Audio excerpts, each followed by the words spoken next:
Hello मेरे प्यारे बच्चों। आज आप लोगों को केवल बोर्ड के टीचिंग प्लेटफॉर्म पर स्वागत है। जैसे कि आज हम लोग क्लास 9th का साइंस यानी मोशन से रिलेटेड आज हम लोग ग्राफ के बारे में सीखेंगे। यानी परीक्षा में ग्राफ से रिलेटेड क्वेश्चन पूछता है, उस प्रश्न को हम कैसे हल करेंगे, आज उन सब चीजों के बारे में हम सीखने वाले हैं। तो आइए सबसे पहले हम लोग आज ग्राफ कैसे खींचा जाता है उसके बारे में सीखेंगे। आइए उस नियम को पहले हम लोग देखते हैं। सबसे पहले आप ग्राफ के बारे में समझेंगे, यानी गति का ग्राफीय निरूपण।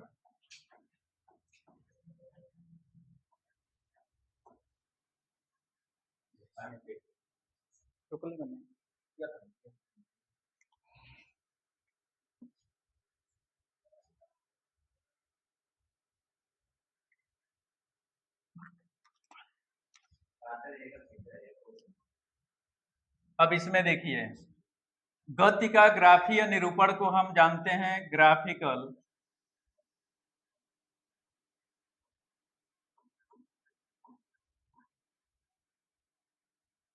रिप्रेजेंटेशन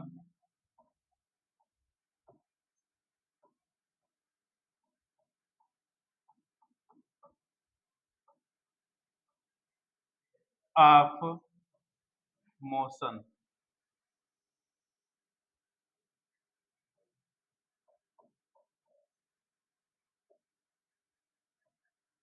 इसमें सबसे पहले हम लोग सीखेंगे ग्राफ का डिफिनेशन होता क्या है, यानी ग्राफ का परिभाषा क्या होता है। तो देखिए, ग्राफ एक डायग्राम है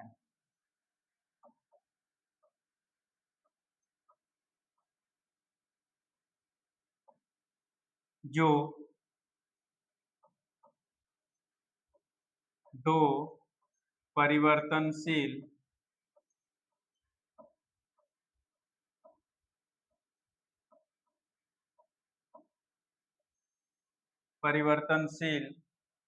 राशियों के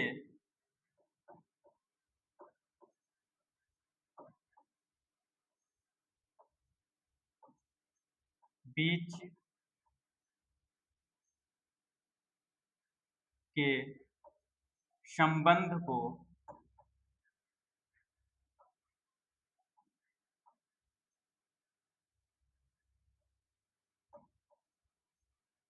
एक रेखा द्वारा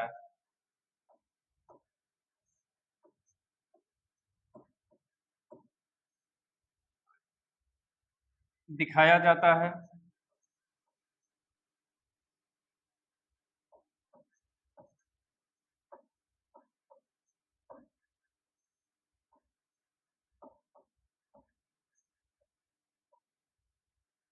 उसे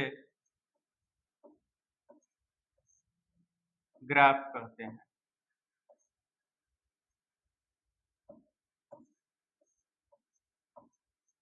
अगर मान लीजिए आप ग्राफ पढ़े हैं और ग्राफ का कोई परिभाषा पूछ दे तो सिंपल परिभाषा आप क्या बताएंगे कि ग्राफ एक डायग्राम है जो दो परिवर्तनशील राशियों के बीच के संबंध को एक रेखा द्वारा दिखाया जाता है, उसे हम क्या कहेंगे, ग्राफ कहेंगे। अब दो परिवर्तनशील राशियों के बीच संबंध का मतलब क्या होता है, जैसे मान लीजिए यहाँ पर ये y है और यहाँ पर ये क्षैतिज रेखा x है, ये x है और ये y है, और इन दोनों राशियों के परिवर्तनशील एक रेखा यहाँ पर ऐसे खींच दिया जाता है।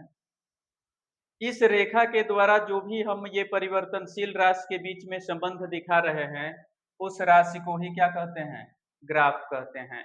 और ग्राफ हम हर टाइप का आज सीखेंगे, यानी किस किस टाइप का ग्राफ हमें सीखना है, कौन सा ग्राफ संभव होता है, कौन सा ग्राफ संभव नहीं होता है। ये तो हो गया हमारा क्या, ग्राफ। अब नेक्स्ट टाइप जो आपका होता है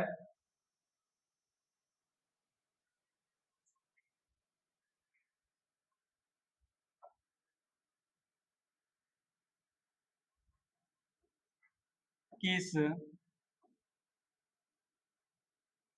प्रकार का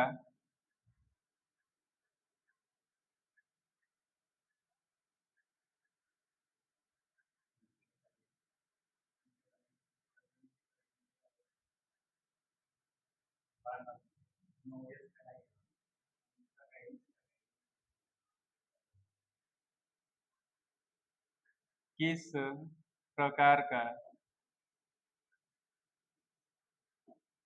ग्राफ मान्य नहीं है।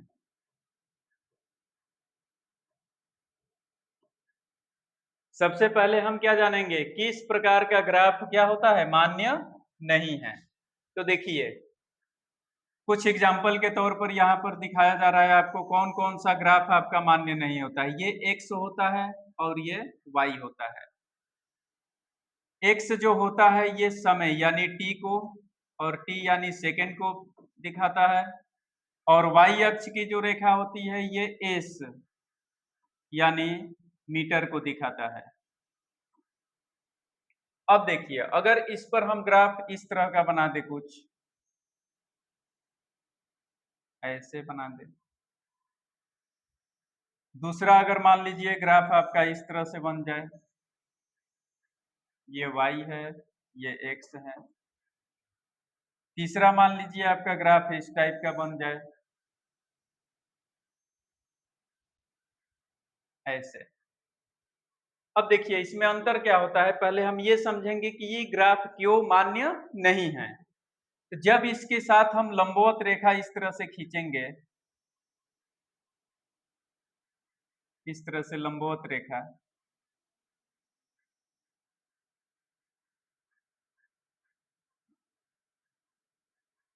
ठीक है। अब लंबवत रेखा जब हम खींच रहे हैं तो देख रहे हैं कि ये रेखा क्या हो रही है, एक बिंदु यहां से काट रही है और एक बिंदु यहां पर काट रही है, ये दो बिंदु इसका बन रहा है ना। और जब किसी ग्राफ पर x के लिए y का दो बिंदु उत्पन्न हो रहा है, ये हमारा ग्राफ संभव नहीं है, क्योंकि एक बिंदु के लिए एक ही आपका बिंदु होना चाहिए। और हम यहाँ पर देख रहे हैं कि x का जो बिंदु है, जब लंबवत रेखा खींची जा रही है तो यहाँ पर x का y के लिए कितना बिंदु बन रहा है, दो बिंदु बन रहा है, इसलिए ये ग्राफ संभव नहीं है।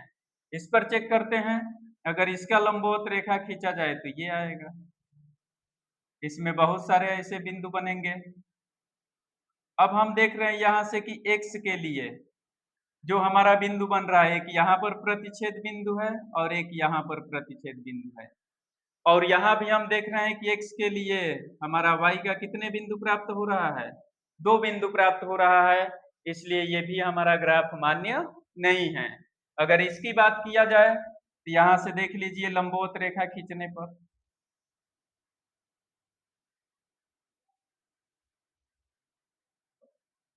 यहाँ भी हम देख रहे हैं कि इसके लिए कितने बिंदु बन रहे हैं, दो बिंदु बन रहे हैं, ये भी हमारा ग्राफ संभव नहीं है।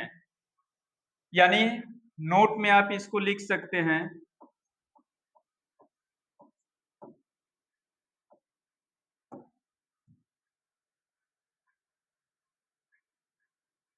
ऊर्ध्वाधर रेखा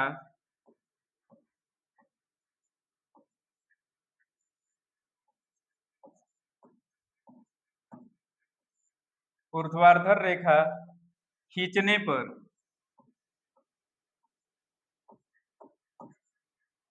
खींचने पर यदि यदि रेखा वक्र के एक से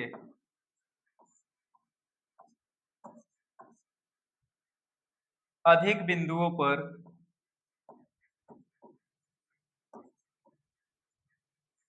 बिंदुओं पर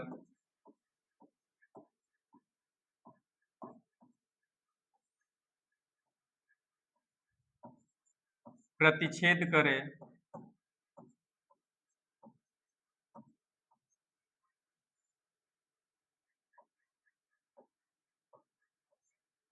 तो वह ग्राफ असंभव होता है।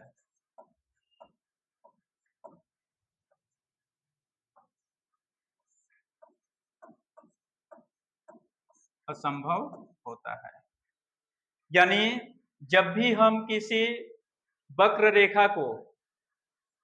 रेखा से अगर हम ऊर्ध्वाधर यानी लंबवत रेखा खींच रहे हैं, अगर वो रेखा एक ही बिंदु पर दो तरह के ऐसे ग्राफ बिंदु बना रहे हैं, तो वो आपका हमेशा ग्राफ मान्य नहीं होगा।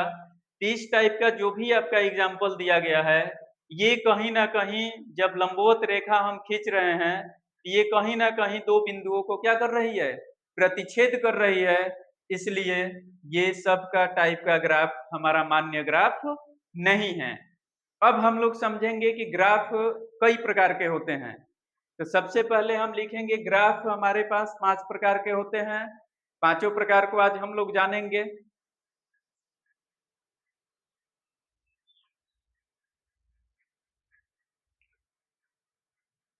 पहला जो आपका होता है दूरी, समय, ग्राफ।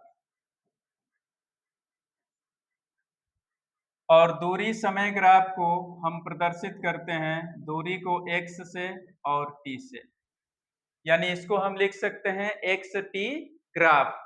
अब देखिए दूरी और समय किसको प्रदर्शित करता है, तो देखिए दूरी बटा में समय, ये किसके बराबर होता है, चाल के बराबर होता है। तो जब भी दूरी और समय की बात करें तो दूरी समय हमेशा आपका चाल प्रदर्शित करता है, चाल प्रदर्शित करता है।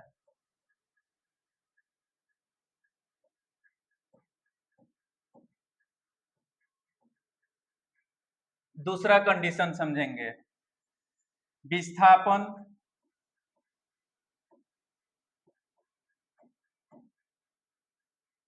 समय ग्राफ। विस्थापन समय जो ग्राफ होता है इसको हम लिखते हैं एस टी। और विस्थापन और समय जैसे दूरी और समय चाल को प्रदर्शित करता है, उसी तरह से विस्थापन और समय जो होता है ये आपका वेग प्रदर्शित करता है, वेग प्रदर्शित करता है। ये सब याद रखना है।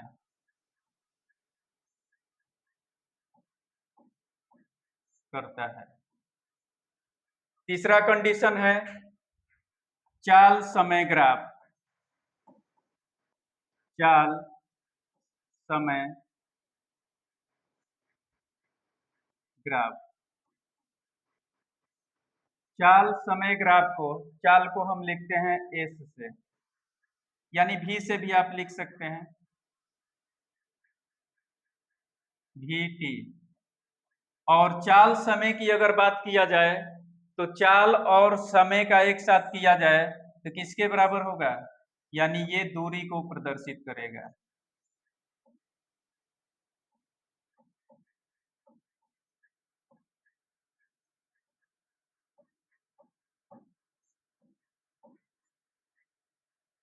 चौथा आपका जो है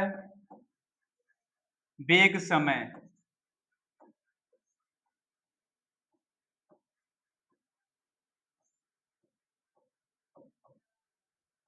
और वेग समय ग्राफ को भी हम लिखते हैं भी टी से।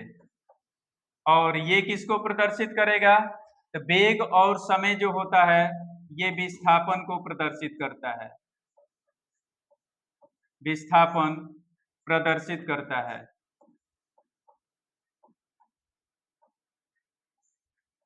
करता है। इसके बाद पांचवा जो आपका टाइप होता है त्वरण समय ग्राफ। त्वरण समय ग्राफ, और त्वरण समय ग्राफ को हम लोग लिखते हैं AT से। और त्वरण समय ग्राफ आपका किसका परिवर्तन करता है? ये वेग परिवर्तन का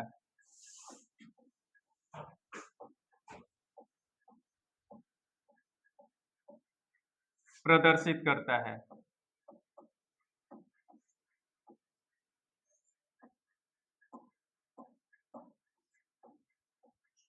इस तरह से हम लोग ये सब ग्राफों के बारे में समझेंगे कि कौन सा ग्राफ किसको प्रदर्शित करता है, ये याद रखना है। अब इसके बाद सबसे पहले हम लोग पढ़ेंगे एक समान और असमान के बारे में। पहले हम लोग सीखेंगे एक समान के रूप में ग्राफ कैसे खींचते हैं और असमान के रूप में ग्राफ कैसे खींचते हैं। इससे पहले आप लोग दो चीजें याद रखिएगा। एक्स अक्ष हमेशा समय को दिखाता है, समय को दिखाता है।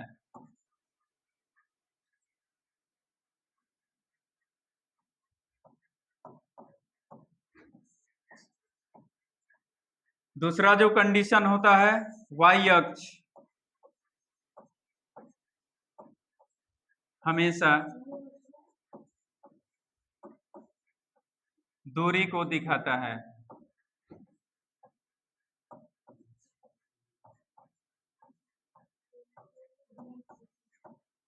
दिखाता है वाई अक्ष हमेशा किसको दिखाता है? दूरी को दिखाता है। अब इसमें सबसे पहले हम लोग लिखेंगे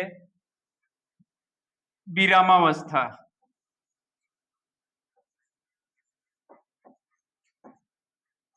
विरामावस्था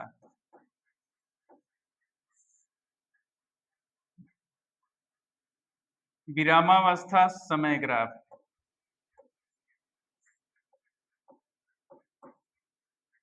अब देखिए विरामावस्था समय ग्राफ क्या होता है। तो जैसे मान लीजिए कि यहाँ पर हम लोग यहाँ से वाई अक्ष और ये हमारा हो गया एक्स अक्ष, तो ये एक्स होगा और ये वाई होगा। अब यहाँ से अगर हम देखेंगे एक्स अक्ष जो है हमेशा समय को प्रदर्शित करता है सेकंड में, और वाई अक्ष जो है हमेशा दूरी प्रदर्शित करता है यानी मीटर में। दूरी प्रदर्शित करता है मीटर में। दूरी को हम एक्स से भी लिखते हैं या एस से भी लिखते हैं। अगर बात करें कि इसके हम ठीक समांतर इस तरह से रेखा खींच रहे हैं, तो इसका जो लंबवत रेखा होगी इस तरह से बनेगी। अब यहां से हम देख रहे हैं कि समय में परिवर्तन हो रहा है। समय मान लीजिए 1 सेकेंड हुआ, 2 सेकेंड हुआ, 3 सेकेंड हुआ, 4 सेकेंड हुआ, लेकिन ये जो वस्तु की स्थिति है इस स्थिति में कोई परिवर्तन नहीं हो रहा है। तब इस तरह के नियम को हम बोलते हैं विरामावस्था समय ग्राफ। यानी समय का परिवर्तन होगा लेकिन वस्तु के स्थिति में कोई परिवर्तन नहीं हुआ, तो ये कंडीशन हमारा क्या कहलाएगा? विरामावस्था समय ग्राफ।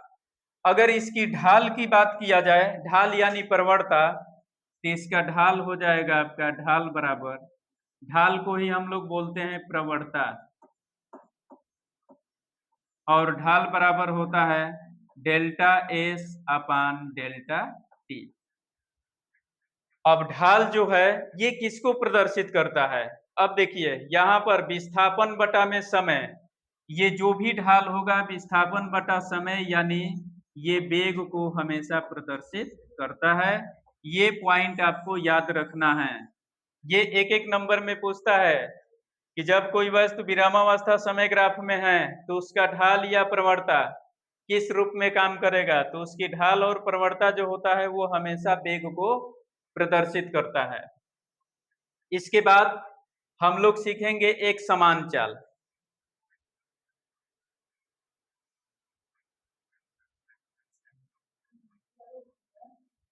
एक समान चाल।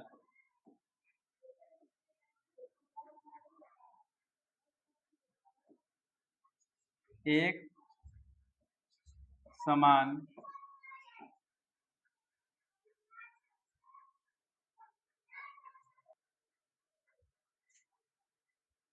सबसे पहले हम लोग इसमें सीखेंगे दूरी समय ग्राफ।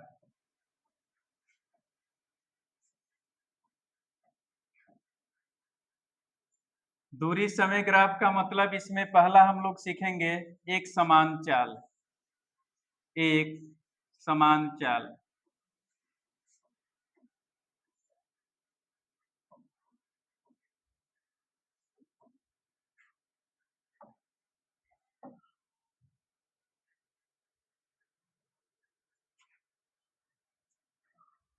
एक समान चाल से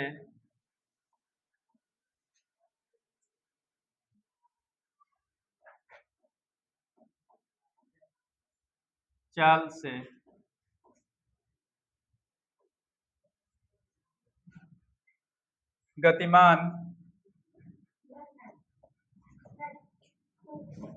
गतिमान किसी वस्तु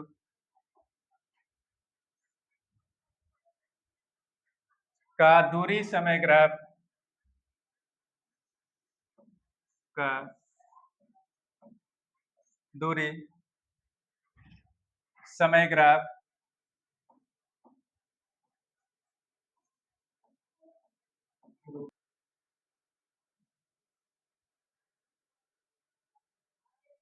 समय ग्राफ समय अक्ष से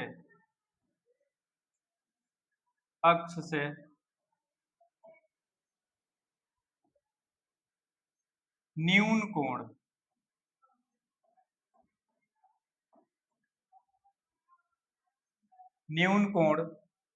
बनाती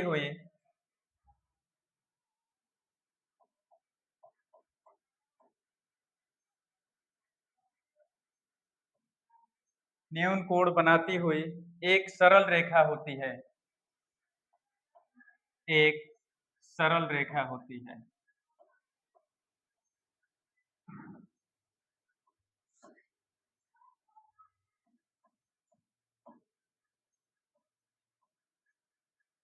उसे हम क्या कहेंगे? एक समान चाल। एक समान चाल में क्या होता है कि जो थीटा का मान होता है वो 90 अंश से क्या होना चाहिए? छोटा होना चाहिए। अगर थीटा का मान 90 अंश से छोटा है तो वो हमारा धनात्मक होता है। अगर वही थीटा का मान 90 अंश से बड़ा है तो वो हमारा ऋणात्मक होता है। जैसे यहाँ पर हम ग्राफ को देखेंगे, यहाँ पर x है और यहाँ पर क्या है? y है। और x हमारा हमेशा समय को प्रदर्शित करता है, समय यानी t, और t को हम सेकंड से लिखते हैं। उसी तरह से ये हमारा दूरी होता है और दूरी का मतलब होता है मीटर में। तब यहाँ से जो रेखा होगी एक सीधी रेखा में होगी और यहाँ से जो हमारा थीटा बनेगा ये 90 अंश से क्या है? छोटा है, यानी 45 अंश का कोण बनाएगा। यानी थीटा का मान जो है 90 अंश से क्या है? छोटा है। तब उस कंडीशन में हमारा जो मान होगा वो कौन सा रेखा कहलाएगा? एक समान चाल कहलाएगा। इस समय इसका मान जो होता है हमेशा क्या माना जाता है? धनात्मक। इस तरह से हम लोग एक समान चाल के बारे में सीखे। यानी एक समान चाल का मतलब क्या होता है कि समान समय अंतराल में वो क्या करेगा? एक समान दूरी तय करेगा। इस तरह के नियम को हम बोलते हैं एक समान चाल। यानी समय और दूरी निकालने पर जो उसका चाल होगा वो हमेशा एक समान आएगा। जैसे एग्जाम्पल के तौर पर एक और इसका चित्र देखते हैं। जैसे मान लीजिए ये x हो गया और ये y हो गया, ये हमारा समय हो गया। और ये हमारा क्या हो गया, दूरी हो गया। दूरी आपका मीटर में है और समय आपका किस में है, सेकंड में है। अगर मान लीजिए मैंने 0 सेकंड से बात कर रहा हूं, अगर 0 सेकंड से यहाँ पर बात किया हूं तो उसका रेखा क्या है, सीधा चल रहा है।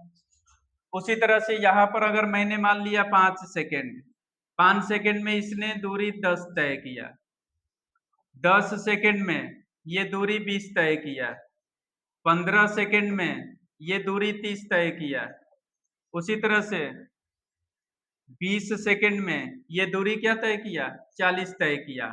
अब इसको अगर हम ग्राफ पर रिप्रेजेंट करेंगे तो 5 से 10 यानी यहाँ पर बनेगा, 10 से 20 माने यहाँ पर बनेगा, 15 से 30 माने यहाँ पर बनेगा और ये आपका यहाँ पर बनेगा। अगर यहाँ से 0 से हम मिलाएंगे तो ये सभी क्या होगा, हमारा एक सरल रेखा में होगा। और जब सरल रेखा में होगा यहाँ पर जो थीटा बनेगा ये 90 डिग्री से क्या होगा, कम होगा। यानी थीटा का मान जो होगा, थीटा का मान 90 अंश से कम होगा।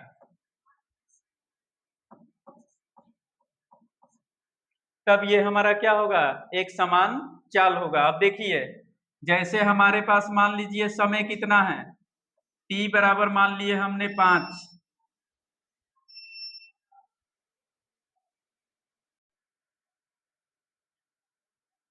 अगर यहां से बात किया जाए तो समय हमारा क्या है, समय बराबर आपका दिया है 5 सेकेंड। उसी तरह से इसका दूरी अगर देखा जाए तो दूरी बराबर दिया है 10 मीटर। अगर चाल की बात किया जाए तो चाल बराबर होता है आपका दूरी बटा में समय।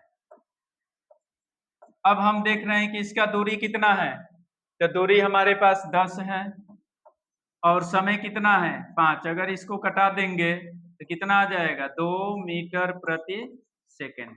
यानी हम देख रहे हैं कि 5 सेकेंड में जो 10 मीटर दूरी तय कर रहा है उस समय उसका चाल कितना आ रहा है, 2 मीटर प्रति सेकेंड। ठीक उसी तरह से अगर समय 10 सेकेंड है और दूरी 20 है तो उस समय भी उसका चाल कितना आएगा, 2 ही आएगा। 15 है अगर समय और दूरी 30 है तो वहां भी उसका चाल क्या आएगा, 2 ही मीटर प्रति सेकेंड आएगा। तो इस तरह के ग्राफ को हम क्या बोलते हैं, एक समान चाल कहते हैं। तो आज हम लोग ग्राफ का कुछ टॉपिक सीखे हैं। नेक्स्ट वीडियो में इसके आगे का जो टॉपिक बचा है उसको हम बताएंगे। और मुझे आपसे आशा और उम्मीद है कि जो भी आज मैंने ग्राफ से रिलेटेड यानी चैप्टर मोशन का जो भी पार्ट बताए वो आपको समझ में आया होगा। तो चैनल को लाइक और सब्सक्राइब कीजिए। फिर नेक्स्ट वीडियो में इससे रिलेटेड आगे का हम लोग नियम को समझेंगे।